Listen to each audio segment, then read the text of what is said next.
ജീവിതശൈലി രോഗങ്ങൾ ദിനേന വർദ്ധിച്ചു വരികയാണ്. ജീവിതശൈലി രോഗങ്ങൾ, മലയാളിക്ക് അവന്റെ പണം ഏറ്റവും ചെലവഴിക്കുന്നത് ഭക്ഷണത്തിനും ചികിത്സക്കും വേണ്ടിയിട്ടാണെന്നാണ് പുതിയ പഠനം പറയുന്നത്. ഒരു നിയന്ത്രണവുമില്ല ഭക്ഷണത്തിന്. ഒരു ദിവസത്തിൽ 5 തവണ ബിരിയാണി കഴിക്കുന്നതിന് മലയാളിക്ക് യാതൊരു വൈമനസ്യവും ഇല്ല. പാതിരാത്രി 2 മണിക്കും 3 മണിക്കും ബിരിയാണിയും ചിക്കൻ അടിച്ചു കയറ്റുന്നതിന് ഒരു തടസ്സമില്ല. ആരോഗ്യത്തെ പറ്റി ചിന്തിക്കാതെ ഭക്ഷണപ്രിയനായി മാറിക്കൊണ്ടിരിക്കുന്നുണ്ട്. ഓരോ തെരുവോരങ്ങളിലും ഓരോ ബസ് സ്റ്റോപ്പുകളിലും കൂണുപോലെ വലിയ വലിയ ഫാസ്റ്റ് ഫുഡ് ഹോട്ടലുകൾ വർദ്ധിച്ചു വരുന്നുകൊണ്ടിരിക്കുന്നുണ്ട്.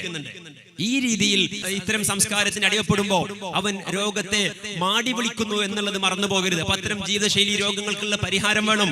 നമ്മുടെ പ്രദേശങ്ങളിൽ കിടപ്പിലായ രോഗികൾ ധാരാളമുണ്ട്. നിത്യവും മരുന്ന് കഴിക്കുന്ന രോഗികളില്ലേ? അവരെ കുളിപ്പിക്കാനും വൃത്തിയാക്കാനും ആവശ്യമായ രോഗികൾ ധാരാളമുണ്ട്. അതുപോലെ തന്നെ ഭിന്നശേഷിക്കാരുണ്ട്. ഇവരൊക്കെ ഉൾക്കൊള്ളിച്ചുകൊണ്ടുള്ള സമഗ്രമായ വികസന പ്രൊജക്ടുകൾ ഓരോ ഗ്രാമങ്ങളും ആസൂത്രണം ചെയ്യണം. ജനങ്ങളുടെ ആരോഗ്യം വളരെ പ്രധാനപ്പെട്ടതാണ്. അതുപോലെ തന്നെ ഡയാലിസിസ് സെന്ററുകൾ. ഇപ്പൊ നമ്മുടെ നാടിലൊക്കെ കിഡ്നി രോഗികളുടെ എണ്ണം കൂടി വരുന്നുണ്ടല്ലോ. ഇഷ്ടംപോലെ കിഡ്നി രോഗികളാണ്. കാസർഗോഡ് ജില്ലയിൽ തന്നെ ഡയാലിസിസ് സെന്റർ ഉണ്ട്. എന്നിട്ട് അത് മതിയാവുന്നില്ല.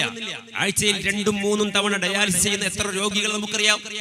മനുഷ്യന്റെ ഇത്തരം ഭക്ഷണക്രമത്തിലെ വൈരുദ്ധ്യങ്ങളാണ് കിഡ്നി രോഗത്തിന് കാരണമാകുന്നതെന്ന് അതുമായി ബന്ധപ്പെട്ട് പണ്ഡിതന്മാർ വിശദീകരിക്കുന്നുണ്ട്.